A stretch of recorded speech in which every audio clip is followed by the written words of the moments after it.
Welcome to the Startup of the Year podcast, where each episode we showcase exciting new companies from around the world. This podcast is produced by Established, creators of the Startup of the Year program. Established is focused on helping organizations with their innovation, startup, and communication strategies. Thank you to our podcast sponsor, Silicon Valley Bank. Hello, everybody. It's Frank Gruber, the Startup of the Year podcast. Welcome back. We've got a special guest today, all the way out in San Francisco, California. She's the managing director of Cleo Capital, Sarah Kunst. She's been part of our program before and as part of a judging and even I think at a startup back in the day. So welcome, Sarah. Thank you. How are you? Doing well. Thanks for joining us. Really appreciate it. I know you're busy. Thanks for having me. Yeah, so let's catch up real quick on what you've been up to since we last connected. Right out of college, I worked at a variety of startups, and then probably 5 years in, one of the startups was running out of money, and I talked to an investor, and she said, your startup's definitely going to fail. Like, that's too bad, but it's fine. But you seem smart. Do you want to be an investor? And I said, okay. And so I ended up at More David Al Ventures, which is a big Silicon Valley venture fund that is not really around anymore, but at the time had $1.7 billion under management. Wow. I was there and then ended up once there, learned a lot as an analyst, and then went into starting my own company, Pro Day, which was in the sports media space. Did that for about 3 years, learned a lot. And then, ultimately it failed. And as it was shutting down, I was doing angel investing or scout investing for Sequoia. And I was, starting to get involved with people like you and mentoring at funds like Techstars and Boost VC. And so it just made sense to me to start my own fund. You had a announcement out there. You raised $3.5 million for Cleo Capital. Congratulations. Thank you. And that is your first kind of official fund. And it's got a kind of an interesting twist. It's because of what you mentioned earlier, a scout fund, and it's really trying to get more women represented by other VCs. Is that right? Yeah, sort of. So what my fund does is we're early stage, so generally pre-seed, opportunistic. But one of the kind of differences is that I have scouts, and my scouts all happen to be women who are amazing founders who've raised between 5 and 50 million for their own startups. So they know what they're doing. They're ready to angel invest. They just don't have enough personal liquidity to do it. Oh, that's great. It's a very unique model, and I love the kind of scout kind of analogy. I think of baseball scouts, and we do some scouting as well. So I love when that analogy gets applied to startup land. So that's really cool. Well, let's talk about a little bit of a stat now. Now, that was the second largest fund closed by a Black female venture capitalist in America. Mm-hmm. At 3.5 million. Yeah. That is amazing. Congratulations. But that is also super pathetic. What is wrong with America? Well, how much time do we have? It all starts with genocide and slavery, and then it gets slightly better from there. But I think that right, like people have been super supportive and congratulative, which is lovely. But also to your point, that's insane. Like to be the largest first time fund for, a white woman, it would be $1 billion, which was Mary Meeker's debut fund with Bond. And for white men, it's probably even higher. And even for Black men, I think the high water mark is still north of 100 million. Right. So when you see that there are these massive disparities in who gets how much funding, it's really frustrating. And I think that all we can do is acknowledge it and, keep doing what we do anyway, but then also think about whenever we have the opportunity to help somebody else, raise a fund or whatever it is, make sure that you do it. Right. Well, congratulations and thank you for being a trailblazer, and hopefully others that are listening will hear this and it'll give them, some ideas and inspiration and hopefully hope to be able to go out there and do it themselves too. So appreciate that. And on that note, let's take a pause and hear from our partner, Silicon Valley Bank. The team at Established, we've been building startup communities for 13 years. And Silicon Valley Bank consistently shows up, adds value, supports startups, and supports their clients. They're more than just bankers. They're mentors, they're advisors, they're super connectors. And we love having the SVB team at our events because they bring a depth of knowledge about startup markets that just doesn't exist from most service providers. And they always treat their founders with respect. And so if you're not banking with Silicon Valley, if you're using, say, a traditional retail bank like the one on the corner, there's nothing wrong with those banks. But if you're using a traditional retail bank, and you plan to raise venture capital, you need to bank with SVB. Your retail banker might not even know what the heck venture capital is, but SVB team does this day in and day out. This is their specialty. They've been through the fundraising process with thousands of startups, and they have additional resources to see you through the process and help you succeed. We love SVB, and we're grateful that they're supporting the Startup of the Year podcast. And so visit svb.com/next to learn more. That's svb.com/next. So Silicon Valley Bank, ideas bank here. Thanks so much, Rich, and thank you, Silicon Valley Bank. Now let's get back to the interview with Sarah Kunst from Cleo Capital. We're going to dive right back in.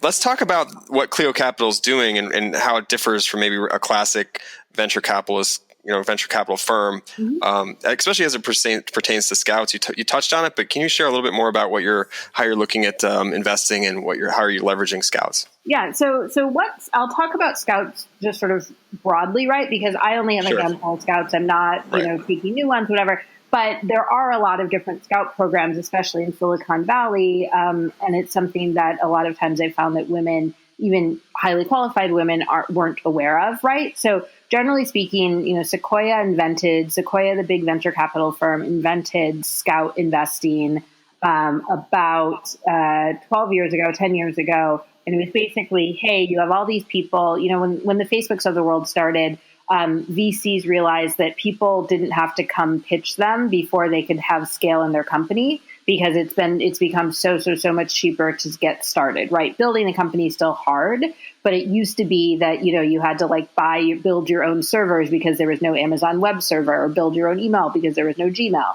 And so as all that stuff has shifted, people can start companies early, which means that it's harder for investors to spot them. And so what scouting does, it's basically identical to angel investing, right? So people like Jason Calacanis, whom a lot of the listeners might be familiar with, he invested in Uber's first round, and that was with scout money, right? So he was a scout with Sequoia, and he's publicly disclosed that. So I'm not, telling any of his business, but so that money and it really, built him as an investor and built Launch, which was, is his company around the space and the conferences and all of that. It really came from, somebody else giving him money that he, maybe didn't have access to out of his own bank account. And so scout investing is basically identical to angel investing, with the difference being somebody else funds it. And then if you, as a scout, make money on the investment, you end up splitting, the proceeds, and the majority are going to go back to the fund since they gave you money in the first place. But the great thing is it's an awesome way if you're a founder or an experienced operator and you're well connected, but you're not super liquid. It can be a great way to get that experience in, right? The scouts aren't people who just sort of woke up one day and said, oh, I don't know anybody in tech, but I want to invest. They're people who are already in the ecosystem, and this just gives them a different way to get involved. Right, totally. And that's a great way to put it. And thank you for sharing that. I think, did AngelList have something similar to recently? I want to say that they're putting something out there. And, why am I blanking on his name? AngelList and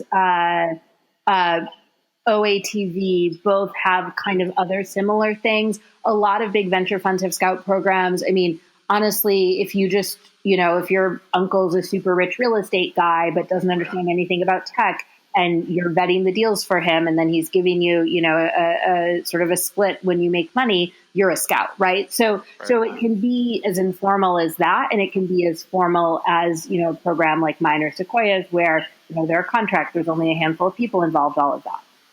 That's great. So you have a handful of scouts, and I think you said you're kind of at maxed out right now. Mm-hmm. So you're not looking for scouts, but you're looking for startups. What are those startups looking for? Yeah. I mean, sorry, what are those scouts looking for in startups? So with the scouts invest in whatever they want to invest in. I think that the worst thing you can do is sort of micromanage, right? Because the biggest new companies tend to come into a category that either doesn't exist, right? Like an Uber or Airbnb, or that feels like it's already done, right? So when Facebook started, everybody was like, no, there's MySpace. Why would you ever need another social network? And so, it'd be impossible, right? The day before the iPhone came out, which was only 12 years ago, it would have been impossible to say, oh, you should invest in iPhone, apps, because there was no app ecosystem. And so I don't limit what the scouts invest in. I tell them, as long as it's investable, you can invest. And so that means it has to be a C-Corp. It can't be cannabis because that's still illegal nationally. And that's about it. So some of them are doing crazy deep tech. We have everybody from a literal, rocket scientist who used to work at NASA and who now has a startup who's a scout to, Molly Chen, one of the co-founders of Birchbox, is a scout. And so there's a huge range in what they invest in. That's great. And to touch on real quickly, you mentioned, obviously not doing cannabis. You also mentioned being a C Corp. For those that are listening that are set up as LLCs and other forms, can you quickly give a reason of why it has to be a C Corp? God, convert. Okay, so it's a disaster.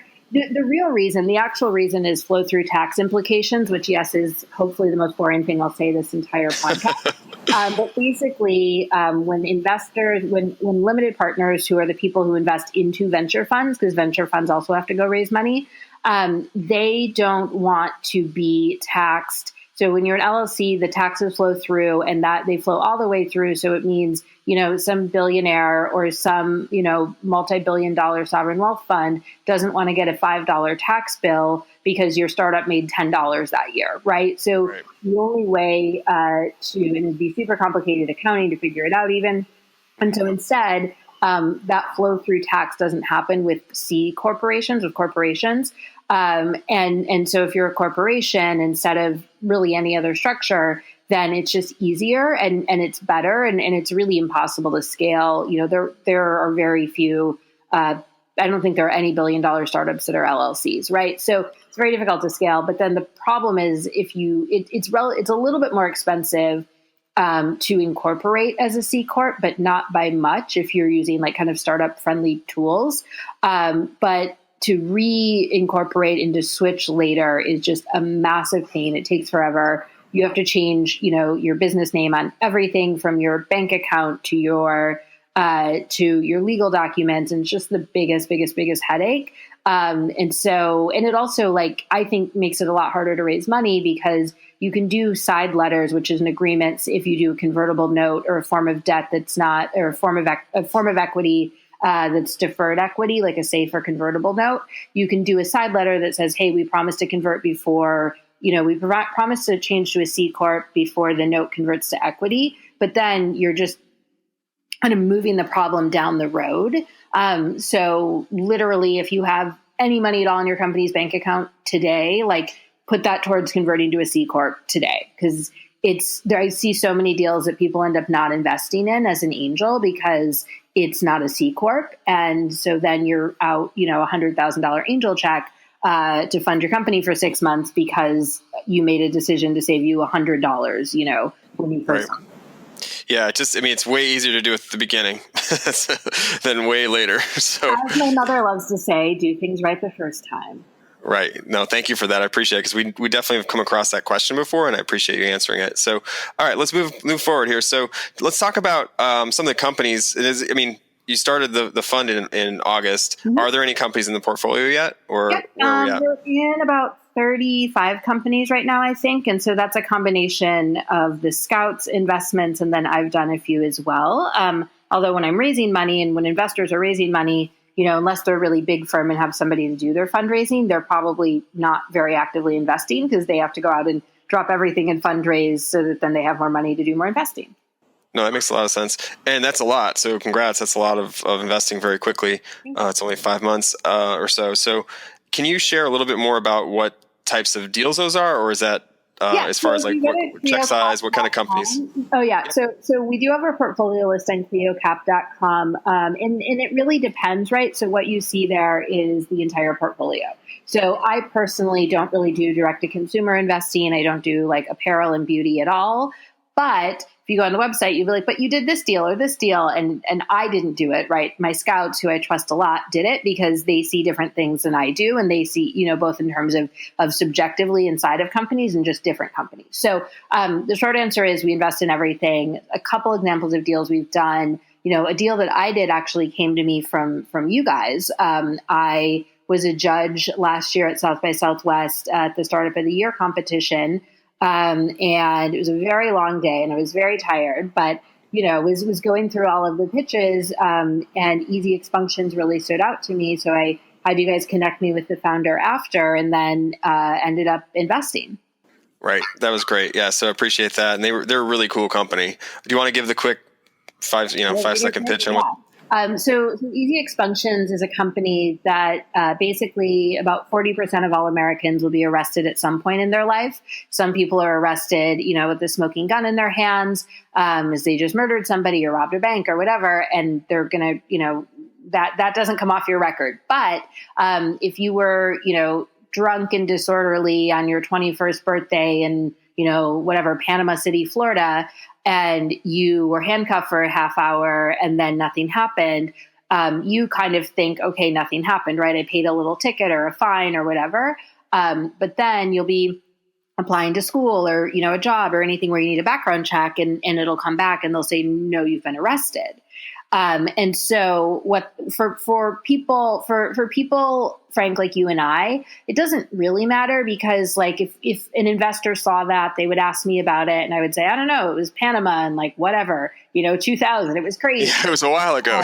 Yeah. So they'll probably have a good story about it too. But right. If you're, if you work at a McDonald's or if you're, even actually Uber and Lyft have pushed back against background checks for their drivers for a variety of reasons, but one of them is that they would end up disqualifying a lot of people, particularly in America, disproportionately diverse populations, because they've been arrested before, right? And being arrested doesn't mean you've necessarily done anything wrong. It just means a police officer wanted to detain you to figure out if you might have done something wrong. And so what Easy Expunctions does, very long story short, is you go on the website, and you look through it and you say, okay, great.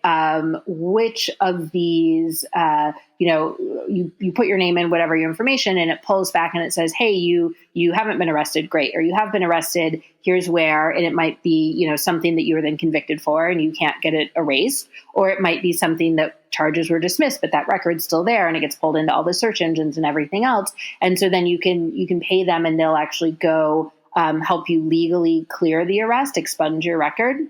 And then the other piece of it is they also, work to get that search result off of like People Finder style websites. And so it kind of works in two different ways. And if you're somebody who's, an hourly wage worker, in general, people end up making, I think the stat is like a third more money within 6 months after they get their record expunged because they all of a sudden have freedom to switch jobs or, push for a raise in a much better way. Yeah, that's really great. I mean, and I appreciate you sharing the long story of it because I think a lot of people don't realize that that's an issue as well. So, and there's sites out there that are promoting that your record's out there and that you can go get, you have an arrest record and things like that. So, all right. So that's a great story and a great example of a company in your portfolio. And you obviously have a bunch of them. So yeah, check out Cleo Capital's website if you want to see some more of those.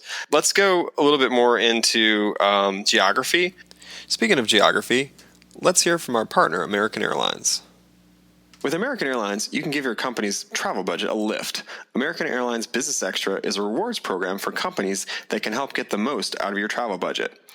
It's free to join with no minimum flight or spend commitments. The more you fly with American Airlines and their partners, the more Business Extra points you earn. Points can be redeemed for round-trip flights, cabin upgrades, Advantage Gold status, Admiral Club memberships or passes, and your employees can continue to earn Advantage miles and your company earns Business Extra points at the same time. It's a win-win. Doesn't your business deserve something extra? It sure does. And now let's get back to our interview with Sarah Kunst from Cleo Capital, talking about geography. Do you have a specific geography focus or anything like that when you're looking at this? I know you have other scouts as well. I don't. So I have scouts, Silicon Valley has a lot of great companies. And so I certainly invest a lot, in Silicon Valley. I've also invested in other places. Easy Expunctions is in San Antonio, right? Which is it's actually not a place I've even ever been. Yep. So, there's a range. I have to wire money to U.S. bank accounts. And so I have a company in Canada, but they have a U.S. entity, a U.S. CCorp, a Delaware CCorp. And so that's what I wire money to. So, but I don't care that they're in Canada. I literally wouldn't care if they were in actual Timbuktu, right? For me, it's just, I need to be able to wire money to a U.S. bank account. I travel all over. I'm going in 2 weeks to the United Arab Emirates, Bahrain, and South Africa. So, I know in like a 10-day trip, it'll be wild, but, I look all over for companies and I'm willing to find companies anywhere. That's great. And then also, do you lead rounds with this or, So, with a small fund, you can't really lead in a meaningful way. But that being said, there's two kinds of leads, right? There are the kinds of leads who come in and put a big check in. And often those leads come in as the last investor, but they're the ones who are, taking the board seat or whatever, because they're putting in $1 million of a $1.25 million round. But the other kind of lead, or the way that I choose to, be able to lead, is to I put checks in early, right? So as soon as I decide I want to invest, I'll invest. And in very special cases, it might be something where, I have to wait until they get more money, because some companies are just not going to be able to execute if they don't have like hardware companies, right? You can't really start a hardware company on $25,000. But that being said, I don't really do those kinds of companies. So for me, for the most part, if I like you and I'm ready to invest, I invest. And if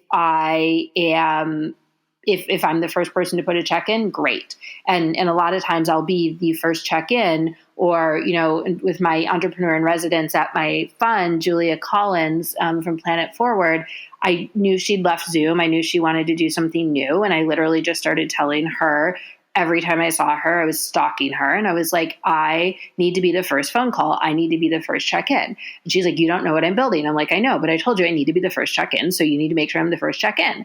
And so I was. And so, if I can do that, and then I was able to help her strategize and make introductions for the rest of her round. Wow, that's great. And so that is a great example. It sounds like you invest in people that you believe in. And it sounds like you are a little more hands-on too, right? With personal involvement a little bit afterwards as well. Yeah, I'm happy to be as involved or uninvolved as startups want me to be. Like I always am really candid about that. If I'm giving you, PR advice because I have more PR experience than a lot of people in Silicon Valley, but your best friend is the head of the biggest PR firm in New York, like tell me that, right? Because I'm happy to step aside. And if you don't need me, that's amazing. But usually, as you know, when you start a company, you need every piece of help you can get, no matter how imperfect.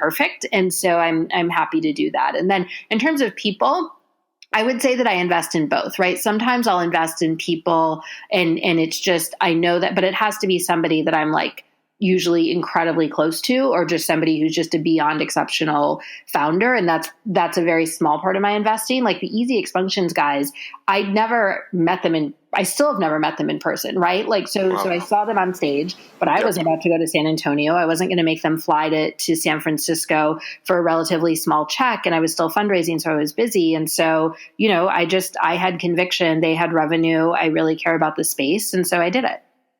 Great. That makes sense. If you make enough bets, right, some of those are going to pay off without having to get to San Antonio. Right? That's my goal in life. Never go to San Antonio. Joking. I love you, San Antonio, but yes. That's funny. I've been to San Antonio. It's not bad. So let's talk about some of your short-term and long-term goals. Like, obviously, this is really great that you created this fund. I assume you're not going to stop here. What are you up to? What's on the docket? Yeah. I mean, the funny thing about starting a fund is I set everything up, whatever. And I was like, oh my God, this is so weird. This is highly likely the last job I'll ever have, right? Meaning that like with a startup, it even if you make $1 billion, you're probably making that $1 billion by selling the company, in which case then you're going to work at, the acquirer or whatever.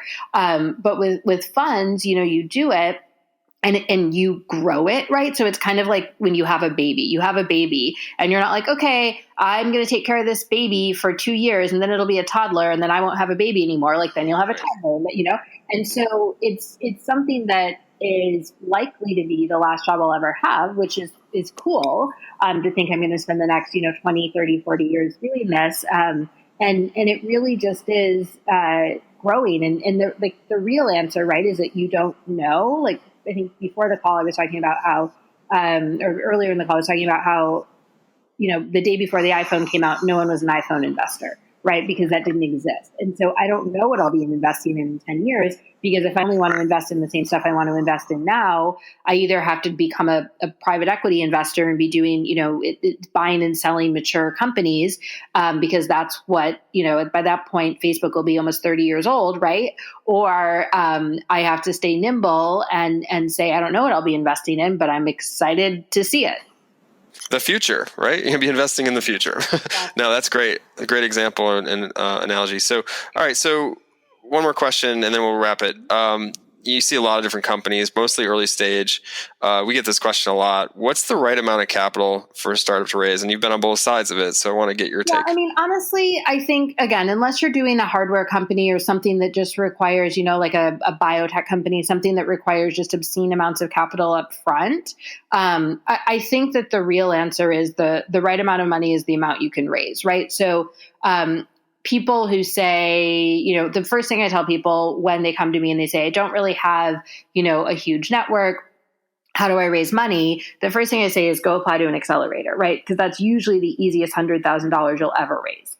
And I think after that, probably the next best thing to do is, make a list of all the rich people right? Which you might be listening to this saying, Sarah, you don't understand. I don't know rich people. But, we all have a friend who during the summers, had like one uncle who, was kind of had some money, right? Or a friend like for a college roommate who used to go on really fancy vacations, and you finally realize it's because her family had whatever money. And so you make a list of everybody, even like a second or third degree connection who, is called a millionaire and up. And then you figure out how to get, probably $10,000, even $5,000, $25,000, maybe $100,000 checks from those people. And that often, is your first round of fundraising, and it might be $250,000, but $250,000 when all you're doing is working and you're cutting all your expenses as much as possible, actually lasts for quite a while, certainly long enough to get an MVP out, right? So to me, I think a nice size seed round is like 500,000 to $1 million, $1.5 million, depending on where you're at, right? Because if you're 500,000 in Chicago, like candidly will last you longer probably than $1 million in San Francisco or New York, just because of the cost of living and what you have to pay people and how much you pay for rent, right? So call it a $500,000 round.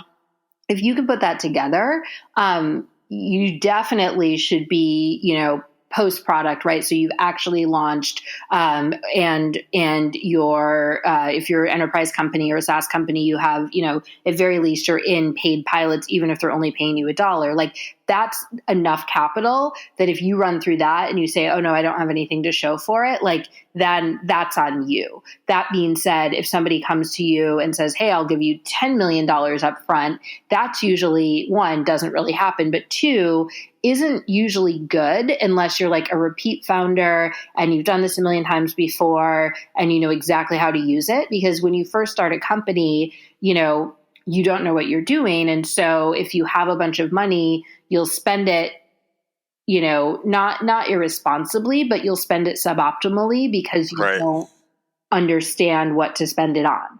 And I'm right. sure you don't know what you don't know yet. Exactly. And you see people who have like the $100,000 design consultant instead of going on, Creative Market for $5, or you see somebody who has the $10,000 a month PR company on retainer 6 months before they even launch, which is literally just pouring $60,000 down the drain, right? And so those are the types of things that tend to happen when you raise too much money. But candidly, for anybody, raising too much money is not a very common thing. Even in Silicon Valley, there's maybe in later stages, it certainly is, but seed stages, you and I both have probably not seen more than like 50 seed rounds in our lives that weren't repeat founders, were like true pre-seed, like first money in, where they're raising even more than like 3 million is pretty rare. Right. No, that's a great point. And of course, if you're just getting started and you aren't necessarily, you don't know that rich uncle who knows somebody, you can also find customers. So that's the other way, right? So find some customers to pay for things until you get it going, and then find those. And I think there's never an excuse to have nothing, right? So if you're like, I want to build whatever, the next Warby Parker, but I don't have any money to go make the glasses, fine. But, are you doing customer interviews? Do you have a landing page? It's easy. It's literally free to make an Instagram account, right? And you don't have to have tens of thousands of followers. But if you, run into me and literally are pitching me in an elevator and I ask you, cool, what's the company's name? What's the URL? I'll check it out, right? If I see like a well-designed landing page and I see, a well-designed Instagram that like clearly communicates what the brand feels going to be, like that's enough. It's not a space I really invest in, but if I did, that's enough for me to dig in and say, okay, their vision's going to be right. And one of my most frustrating things is when people say, I'll run into somebody and they're talking about starting a company. I'm like, great. And then I run into them 6 months again and there hasn't been any progress because, they don't have any investors and they don't know this. And I'm like, that none of that stops you from picking a name in your head and then Googling it to see if it's being used by other people. None of that stops you from making an Instagram page if that's applicable, right? None of that stops you from making like a free landing page on Kicks, right? Even if you can only spend 10 minutes a day, if you spend 10 minutes a day at something for 6 months, you're going to be a lot further along than nothing. Right. No, that's a great point. And a lot of that is the most exciting and fun part, the branding aspects and like building that brand and that vision, and it starts to really fuel. So great advice. Sarah, thank you so much for joining us. I really appreciate it and sharing your knowledge and everything you're up to. Learned a lot. Hopefully some startup founders out there learned a lot too. It was a lot of fun. Till our next time, thanks for joining us, Startup of the Year podcast. I'm Frank Gruber. Thanks for listening to the Startup of the Year podcast. Be sure to subscribe and we'll be back with another episode soon.